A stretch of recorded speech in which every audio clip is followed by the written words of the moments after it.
Salut les gars, bienvenue pour cette nouvelle vidéo sur les stratégies relationnelles dans laquelle on va parler de rapport de force. Alors la question c'est quelle attitude adopter en cas de rapport de force dans les relations où toutes nos tentatives de solution ont échoué, où l'affirmation de soi ne marche pas, etc. Donc il y a deux attitudes à adopter. Première attitude, le changement extrinsèque, c'est-à-dire agir sur l'environnement. C'est une attitude dans laquelle on va plutôt mettre le focus sur l'extérieur, se plaindre des autres, se plaindre de ce qui se passe, et puis finir par soit rester comme ça, dans un changement de type 1 où on fait que se plaindre mais rien ne change, soit juste abandonner la situation. Par exemple, quelqu'un qui a peur de l'avion, une façon de faire un changement extrinsèque, c'est d'arrêter de prendre l'avion en agissant sur la situation qui fait peur. Le problème, c'est que ça va sûrement finir par le rattraper.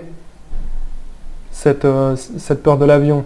Par exemple, on peut imaginer que si un des deux parents est en train de décéder dans un pays lointain, la personne n'aura pas le choix, elle sera obligée de prendre l'avion pour aller voir son parent une dernière fois avant que la personne meure. Et là, il y a deux choix possibles. Soit la personne se fait violence et passe un vol extrêmement désagréable dans la peur pour aller voir son parent, en se bourrant de médicaments, soit le fait de prendre l'avion fait tellement peur que la personne n'arrive pas à y aller et regrettera toute sa vie de ne pas être allé voir son parent avant qu'il meure, une dernière fois. Donc ça finit toujours par nous rattraper. Le fait de ne pas avoir fait le travail sur soi pour ne plus avoir peur de l'avion, c'est problématique. Ça, au bout d'un moment, au court terme, ça soulage, parce que je ne fais pas d'effort, je ne parle plus de l'avion, mais au long terme, c'est problématique. Et c'est mieux d'aller vers un changement intrinsèque, c'est-à-dire agir sur soi, agir sur les choses que je peux contrôler. Ça rejoint le courant de philosophie grecque, le stoïcisme.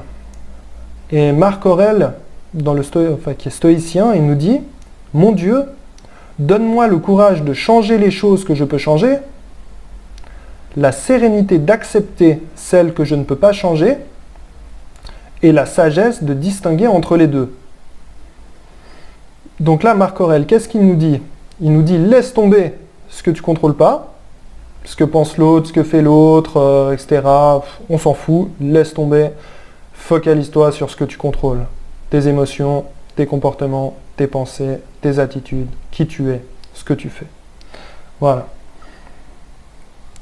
Donc à force de se concentrer sur soi avec les changements intrinsèques, forcément on va s'améliorer et on va gagner en crédibilité et en autorité.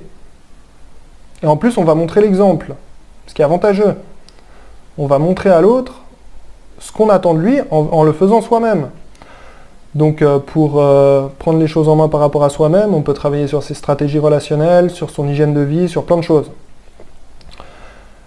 Et ça rejoint le livre Chevaucher son tigre de Giorgio Nardone, que je vous conseille, où il expose tout un tas de stratégies, de systémique et stratégique brève, et ce qui m'a frappé, c'est que la dernière stratégie tout à la fin, elle s'appelle « Vaincre sans combattre ». Et il nous explique que appliquer toutes ces stratégies, c'est bien beau, de façon ponctuelle, mais ça vaut quand même la peine de travailler sur soi, parce qu'une fois qu'on devient super fort, super doué, les autres ne veulent même plus nous affronter, comme Mike Tyson. Si j'ai un conflit avec Mike Tyson, je ne vais pas me battre avec lui. S'il s'énerve un peu, je me barre en courant, il a raison, je lui donne tout, J'ai pas envie de me faire tabasser, il est trop fort en boxe. Donc il gagne sans combattre, grâce à ses compétences.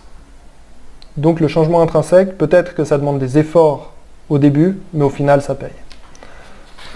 Problématique court terme, long terme. Alors, ce que je voulais encore dire, c'est que pour passer du changement extrinsèque à intrinsèque, il faut pouvoir observer ce qui se passe, réfléchir, il faut de la logique. Parce que d'un point de vue de fainéantise, d'économie d'énergie, le changement extrinsèque, c'est quand même plus avantageux au court terme. Donc, quand on est là dans la plainte devant le problème, la logique ordinaire voudrait qu'on évite la situation. Et là, il est utile de pouvoir réguler ses émotions pour baisser un petit peu, pour libérer de la place dans la tête, parce que l'émotion, quand elle s'active, elle prend toute la place dans la tête, et puis après, c'est les instincts qui dominent. On est un peu en pilote automatique, donc se réguler. Et là, on peut déployer la logique, planifier, organiser. Et ce qui est embêtant, c'est que souvent dans les relations de conflit, dans les rapports de force, la stratégie de l'autre, c'est souvent de nous activer émotionnellement pour qu'on perde nos capacités de réflexion. C'est comme si l'autre, pour reprendre ce que j'avais vu dans la vidéo de Jean-Marie Corda, comment gérer un drama, comme si l'autre, il voulait nous attirer sur le champ de bataille pour nous mettre des pêches, et puis on est dans l'action, on n'arrive plus à réfléchir, et puis on ne comprend plus rien. Et au contraire, il faudrait plutôt, au lieu d'être attiré sur le champ de bataille, être comme le coach des Chicago Bulls, là, être sur le banc, rester tranquille, observer ce qui se passe, établir des stratégies sur la planche, voilà, réfléchir, observer, structurer, etc. Voilà, avec le stoïcisme. Là, je vous ai mis Marc Aurèle, la statue. Ok. Donc, une fois qu'on a pu réguler nos émotions, grille de lecture systémique et stratégique brève de Nardone et Wittezel, qui propose de voir les problématiques d'après 3 stratégies. La stratégie d'évitement, dans laquelle on va plutôt au niveau de l'affirmation de soi être inhibé pour éviter les conflits, éviter les choses désagréables, ou manipulateur, par exemple mentir pour éviter quelque chose de désagréable. On va pouvoir être dans le contrôle. Là, on va être plutôt agressif pour contrôler l'autre par la violence, ou manipulateur, contrôler l'autre par la séduction, par exemple. Ou dans la confirmation de croyance. Et dans la confirmation de croyance, on va avoir une pensée biaisée qui va concerner l'évitement, le contrôle ou plein de choses. Toutes ces stratégies, elles concernent moi-même, évitement, contrôle ou confirmation de croyance par rapport à moi, l'autre, le monde. Voilà. Du coup, je peux avoir une confirmation de croyance sur moi, je suis nul, ensuite je vais faire une performance, je compte le nombre d'échecs, et je me dis j'ai fait 10 échecs, je suis nul. Alors que j'aurais pu compter le nombre de réussites et me dire j'ai réussi. Mais je focalise sur les échecs, parce que ce qui est important pour moi c'est de ne pas échouer, et je me confirme que je suis nul en me montrant que j'ai fait des échecs, alors que la performance peut-être est tout à fait correcte. Voilà le genre de stratégie de confirmation de croyance. Alors, les stratégies relationnelles. La réflexion en termes de stratégie. Dans les stratégies, il y a de la complémentarité qui peut être morbide. Par exemple, le contrôle, ça va très bien avec l'évitement. L'évitement, ça va très bien avec le contrôle. Si y a quelqu'un qui est toujours sur mon dos à me faire des critiques pour que je fasse ce qu'il veut, je vais plus avoir envie de le voir, je vais l'éviter. Si j'ai quelqu'un qui est toujours en train de m'éviter pour pas que je lui parle, je vais avoir envie de le bloquer pour lui parler. Voilà. Contrôle-évitement, c'est complémentaire, ça va ensemble. Il y a aussi le triangle de Cartman. C'est ce triangle dans lequel on a sauveur, victime, bourreau. Dans une vidéo de David Lefrançois, il avait illustré ça avec un exemple pas mal. Il disait, si ma femme, elle me dit « mais va dire quelque chose aux enfants, ils m'écoutent pas », je vais faire le sauveur en y allant. Ensuite, je vais crier sur les enfants, je vais devenir le bourreau. Et puis ensuite, les enfants vont pleurer et ma femme va dire « mais pourquoi tu leur cries si fort dessus ?» et je vais devenir la victime. Et puis il y a une complémentarité entre tous ces rôles comme ça qui s'alternent, autant chez moi que chez ma femme que chez les enfants. Donc, la complémentarité, elle peut laisser place, à travers un changement intrinsèque, à la convergence. Dans une étude de Gottman et Levenson, ils ont étudié les facteurs qui faisaient que les couples fonctionnaient ou non. Ils ont vu que la fréquence des disputes ne prédisait pas la durabilité du couple. Donc qu'on se dispute beaucoup ou peu, ça ne change pas la durabilité, mais c'est le type de stratégie de résolution de problèmes qui déterminait la durabilité du couple.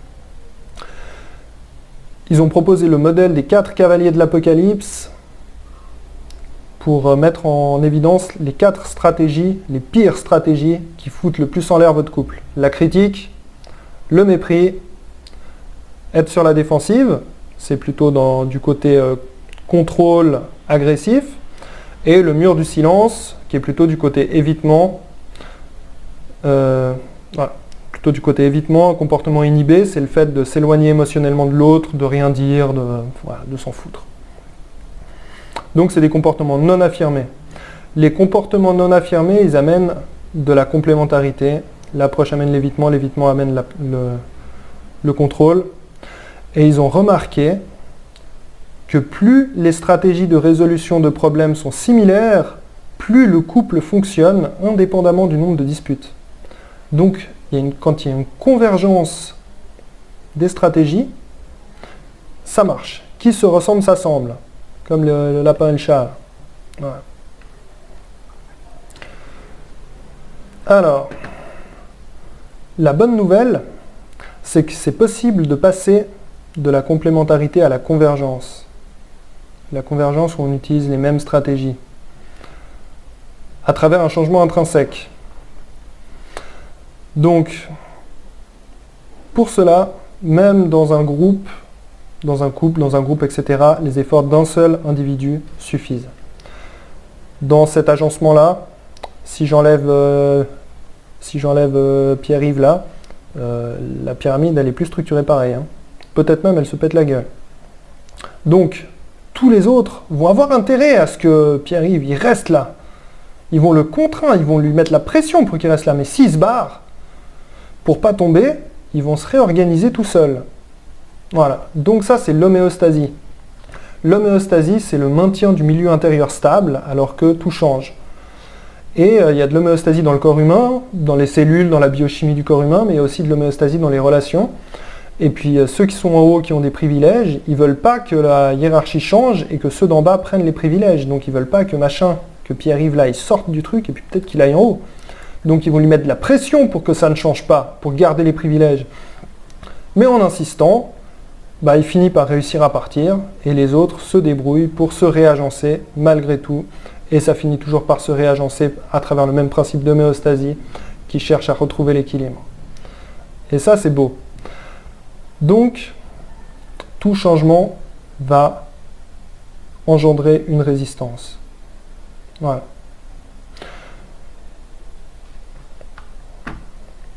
Donc, changer un élément du système, d'après la systémique, finit par influencer le système tout entier. Après, la difficulté là-dedans, c'est de comprendre la mécanique du système pour savoir qu'il faut changer. C'est ça qui est dur. C'est machin là, en bas, Pierre-Yves, avec toute la pyramide qui lui met la pression pour qu'il se taise, il ferme sa gueule, il reste là à serrer les dents en bas, là, il n'a pas le recul nécessaire pour observer tout ce schmilblick là. Du coup, Václavic, il dit « l'œil ne se voit pas lui-même » et un élément d'un système dysfonctionnel n'a pas le recul pour observer le système dont il fait partie. Pierre-Yves, là, il n'a pas le recul pour observer la pyramide dont il fait partie et puis se dire « je suis en bas comme un gland ». Il est juste là dans l'action et puis il y a tout le monde qui lui dit « reste là, t'es très bien à ta place ». Quoi. Et peut-être que nous, depuis là, on se dit « bon, il est tout écrasé là, comme un gland sous tous les autres », mais lui, il n'a pas le recul pour voir ça. Et c'est souvent ce qui se passe. Souvent, on va dire à un copain c'est pas une fille pour toi, elle va te tromper, elle veut ton argent, et puis le mec, il est il se voit pas lui-même, il est dans son truc, et puis il va à fond quoi, dans la relation, et puis ça finit mal. Bon, voilà. Donc, l'enjeu, c'est de pouvoir prendre le recul, d'où la régulation émotionnelle qui permet de libérer de la place dans la tête pour pouvoir observer les choses. Dans les rapports de force, on trouve souvent une problématique court terme, long terme, et on trouve ça dans beaucoup de problématiques psychologiques. Face à quelqu'un qui exerce du contrôle sur nous, la logique ordinaire, la chose la plus logique, la première chose qu'on ferait, c'est éviter. Ma copine qui fait que de me téléphoner quand je suis au restaurant avec des potes pour savoir avec qui je suis, j'évite de rentrer en conflit avec elle, et je lui réponds au téléphone 1 fois, 2 fois, 3 fois, et après ça m'énerve, mais je continue, et j'inhibe mon comportement, et je lui réponds. Mais elle, ça la calme pas, parce que peut-être qu'une fois, j'ai un de mes potes, il va ramener sa copine, et il y a une fille avec moi. Alors ça lui confirme qu'elle a bien fait d'insister, alors elle va insister encore plus, etc., et ça finit jamais. Et là, face au contrôle, au lieu d'être dans la complémentarité avec de l'évitement, c'est pas mal d'être dans la convergence et d'opposer au contrôle du contrôle. Et peut-être que là, ça va clasher au début et ça va être désagréable pour moi, parce que j'aime pas les conflits, parce que, etc. Mais au final, ça va peut-être la dissuader de tout le temps m'appeler. Donc là, c'est le modèle de la guerre froide. La guerre froide, c'est la course à l'armement pour la dissuasion. Au début, personne ne veut parler, hein, mais par contre, quand tout le monde a la bombe atomique, alors là, c'est bon, on va discuter un peu, qu'est-ce qui se passe, toi tu veux quoi, voilà. Ça, c'est la guerre froide. C'est la métaphore de la guerre froide. C'est comme dans les vidéos de Thomas Mayer-Scherrer, il cite souvent un militaire, mais je n'ai pas réussi à retrouver le moment de la vidéo où il le cite, je ne me rappelle plus ce que c'est, mais c'est dans les vidéos de Thomas Mayer-Scherrer que j'aime bien regarder. Il cite ce militaire qui dit « Face à une personne violente, il n'y a qu'une personne bienveillante, encore plus compétente dans l'exercice de la violence, qui pourra s'opposer. » Bon voilà, face à du contrôle, il n'y a que le contrôle qui va régler les choses. Serge Guinaud, un confrère qui fait la systémique et stratégique brève, il me parlait souvent de la violence fondamentale de Bergeret. Je suis allé voir ce que c'était. C'est de la psychodynamique, psychanalyse. Moi, je suis pas trop enfin, j'aime bien discuter de ça avec les collègues, mais j'utilise pas ça dans mon travail, donc j'ai tendance à aller plutôt me documenter sur autre chose. Donc là, Bergeret, il nous dit que l'agressivité, c'est le fait de vouloir volontairement nuire à l'autre, et il oppose ça à la violence fondamentale, qui est l'expression de l'instinct de survie de se défendre en utilisant la violence pour sauver sa vie. Et qu'au bout d'un moment, face à du contrôle, on peut avoir un excès de violence fondamentale de Bergeret et on doit être capable d'exercer la violence et c'est pas grave. Voilà. À condition d'être bienveillant. Sans vouloir être agressif et nuire à l'autre. Alors ensuite, face à l'évitement, dans une logique ordinaire, la chose qui nous viendrait le plus spontanément, ce serait de rentrer dans le contrôle. Par exemple, mon fils il veut pas ranger sa chambre, je vais pas arrêter de venir vers lui crier dessus, lui dire de ranger sa chambre, lui dire que s'il range pas, il va être puni, etc. pour essayer. Mais le problème, c'est que le petit là, si j'arrête pas de faire ça, il va être pas bien. Et il va plus avoir envie de m'écouter. Et il va peut-être pas ranger sa chambre, parce qu'il m'en veut. Et puis il va essayer de m'éviter le plus possible, puis ça va jamais finir cette histoire. Et dans une vidéo de David Laroche où il interviewe Thomas Dansbourg, j'ai trouvé une réponse à ça. D'ailleurs, le ranger la chambre, c'est un exemple que j'ai tiré de cette vidéo-là, hein. On va pas le cacher. Thomas Dansbourg, il dit « Il faut d'abord avoir du plaisir à être ensemble, moins de faire et plus d'être. » Et il rajoute « D'abord le lien, le résultat ensuite. » Donc là, si je traduis, mon fils qui ne range pas sa chambre, au lieu d'essayer de le contrôler pour qu'il range sa chambre, je peux le laisser tranquille, déjà. J'attends. Je peux lâcher ce sujet de la chambre, que c'est pas rangé, j'évite d'en parler. Je viens le voir, d'abord le lien. Comment ça va? T'as joué à quoi? Waouh, mais il y a plein de jouets partout, tu peux me raconter ce que tu as fait, comment tu joues avec ça, etc. Puis une fois qu'il rentre en relation, au bout d'un moment, je peux dire, tiens, mais ça te dirait qu'on range tout ça ensemble, comme ça, ta chambre elle est belle et tout, ce serait sympa, et puis on commence à ranger ensemble. Et là, il y a beaucoup plus de chances que le petit se mobilise pour m'aider à ranger, ou même pour ranger tout court, que si j'essaye de le contrôler. Donc là, de nouveau, on passe de la complémentarité à la convergence. Et qui se ressemble s'assemble et ça marche. Et enfin, face à la confirmation de croyance, le réflexe le plus naturel qu'on aurait, c'est d'essayer de convaincre. C'est dans un cours quand j'étais à l'Uni, Jérôme Favreau, il nous parlait de la schizophrénie, il nous donnait l'exemple du paranoïaque qui est persuadé que la CIA le suit comme ça. Et il est là dans le bus et il est comme ça. Et du coup, avec son comportement, il attire l'attention et puis les passagers du bus, ils le regardent. Ils se disent, mais c'est qui ce mec? Et quand il voit que tout le monde le regarde, le mec, il se dit, la CIA est là, ils m'ont repéré, ils savent que je suis là. Et il commence à paniquer et puis il sort du bus et il se casse. Confirmation de croyance. Voilà. Donc là, dans l'exemple de la CIA, on est dans quelque chose qui a trait au délire. Et parfois, on a des gens qui sont dans des délires comme ça, sans être schizophrènes ou quoi que ce soit, qui peuvent être dans des confirmations de croyances bizarres. Ne serait-ce que quelqu'un qui est persuadé qu'il est nul, il fait une performance. Pour lui, ce qui est important, c'est de ne pas faire d'erreur. Il compte, il se dit, j'ai fait 5 erreurs, je suis vraiment une merde. Alors qu'avec d'autres lunettes, on pourrait se dire, ce qui est important, c'est les réussites, j'ai fait 5 réussites. C'est quand même pas mal. Mais lui, il voit les erreurs. Ça sert à rien de le convaincre, c'est un délire. Il ne voit que ça, et ça lui confirme qu'il est nul. On peut lui dire, non mais quand même, c'était pas si mal, non, lui il voit que les erreurs. Donc là, quand on est dans ce genre de délire, ça ne sert à rien de convaincre. Parce que le fait d'aller contre le délire le renforce. Et le délire, il marche comme ça. Donc là, on peut aussi de nouveau lâcher les choses, et on peut par exemple juste aller avec le courant. Par exemple, on lâche, on va avec le courant. Comme parfois à la mer, on voit qu'il y a ces sortes de courants qui nous amènent au large, comme ça, très fort, et puis les gens, ils se font emporter au large, et puis ils essayent de nager à contre-courant pour revenir, mais c'est trop fort, et à force de nager, ils finissent par s'épuiser, et puis ils se noient, comme ça. Donc là, ce serait aller contre le délire, mais l'indication des sauveteurs, à ce moment-là, c'est de se laisser juste emporter par le courant, parce qu'au bout d'un moment, quand on sera loin, il va y avoir des remous, ça va revenir en arrière, puis on va être ramené tout seul par le courant sur la berge. Et juste se laisser aller avec le courant et ça revient.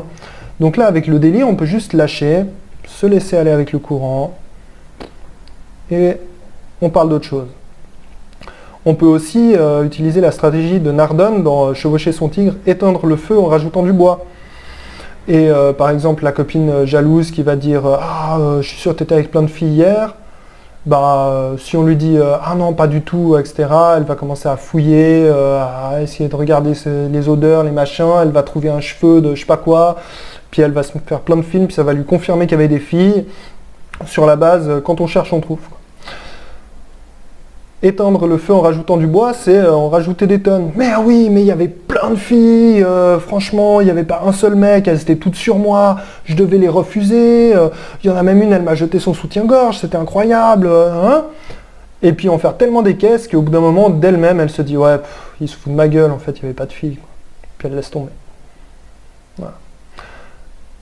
Autrement, on peut aussi créer des contingences et être consistant, et puis voilà, tenir sa position face à l'autre. Mais face à quelqu'un qui a vraiment un délire bien ancré, a des croyances bien ancrées, c'est difficile. Alors du coup, avec tout ça, comment élaborer une stratégie de changement type 2 ? Comment créer le changement ?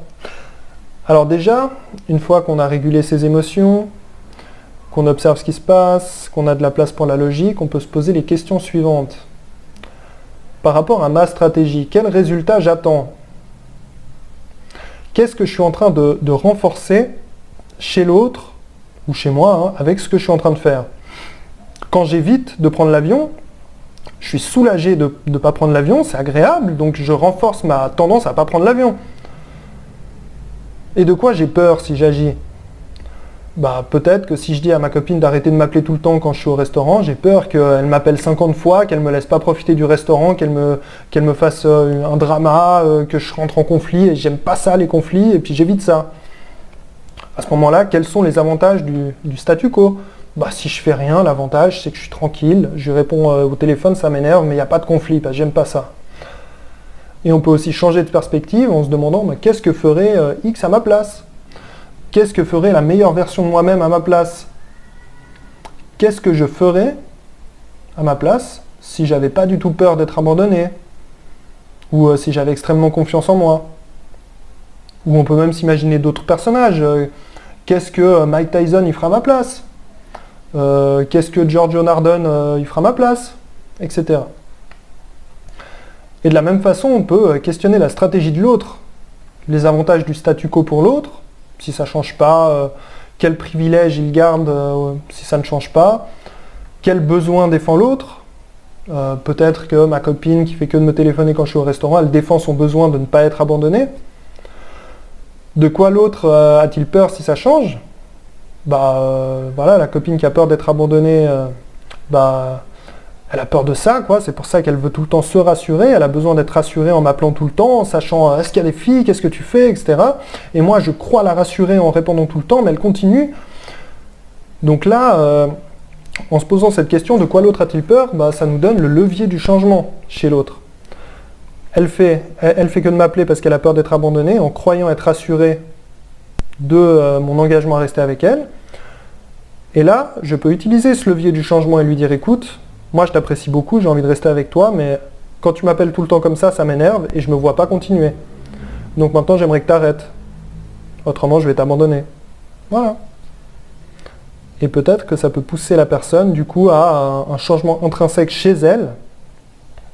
Donc là, ce qui s'est passé, c'est que j'ai fait un changement intrinsèque chez moi où j'ai réussi à élaborer une stratégie en outrepassant ma peur du conflit, d'après des éléments tangibles que j'ai pu utiliser à mon avantage, ce qui a poussé l'autre dans un inconfort tel qu'elle a produit un changement intrinsèque de type 2 chez elle, où elle s'est dit, mais oui, si je le laisse tranquille, il va avoir du plaisir à être avec moi, et il ne m'abandonnera pas.